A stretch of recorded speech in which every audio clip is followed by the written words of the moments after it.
Salut à tous, je m'appelle Secta, j'habite à Lyon, je suis supporter bordelais depuis presque 30 ans.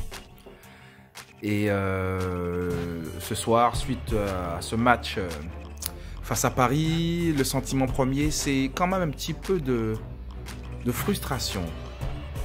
Je pense qu'il y aurait pu avoir un meilleur résultat. Premièrement, j'ai trouvé le coach un peu frileux à revenir avec son 5 à l'arrière. Ça commençait à être équilibré avec 4-4-2, 4-2-3-1, 4-2-3-1, ça commençait à être équilibré, donc il n'y avait pas de raison de changer. Et d'ailleurs, on a vu que quand les mecs sont repassés à 4 derrière, tout d'un coup, Bordeaux a un peu plus joué, c'est un peu plus fluide. Et aujourd'hui, on a eu une belle efficacité offensive aussi, donc c'est intéressant. Kalou fait un bon retour. Globalement, les joueurs ont fait ce qu'ils ont pu. Ils ont fait ce qu'ils ont pu. Hein. Bon, Pardo, il lui faut acquérir encore un petit peu de physique. Hein. C'est pas la Liga. Hein. C'est clair que c'est pas la Liga. Mais bon.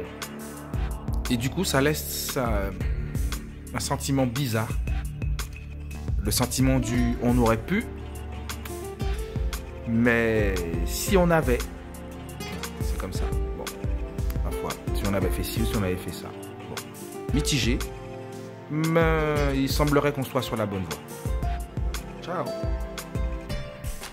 Alors, qu'est-ce qu'il faut retenir de ce match en quelques points? D'abord, l'envie, un peu d'agressivité de quelques joueurs, de bonne agressivité, je dirais. L'état d'esprit, Costil, Pablo, Otavio, Depréville. On se dit qu'on peut voyager un petit peu. Le système, bon, c'est cette défense à 3, je trouve qu'on n'a pas les joueurs.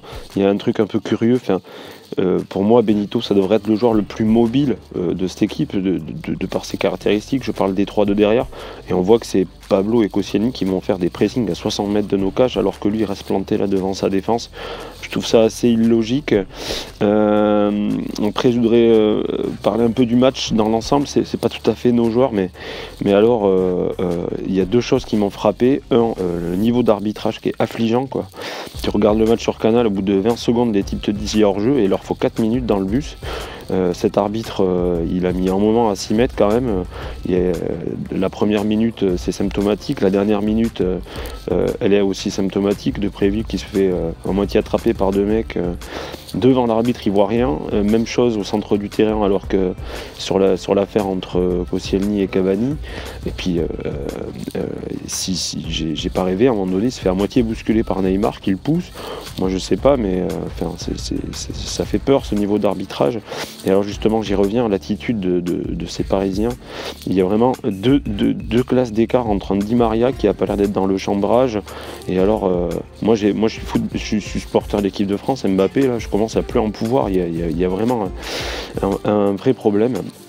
Après, Pardo, ouais, on rigolait sur le chat, ça fait un petit peu peur, malgré...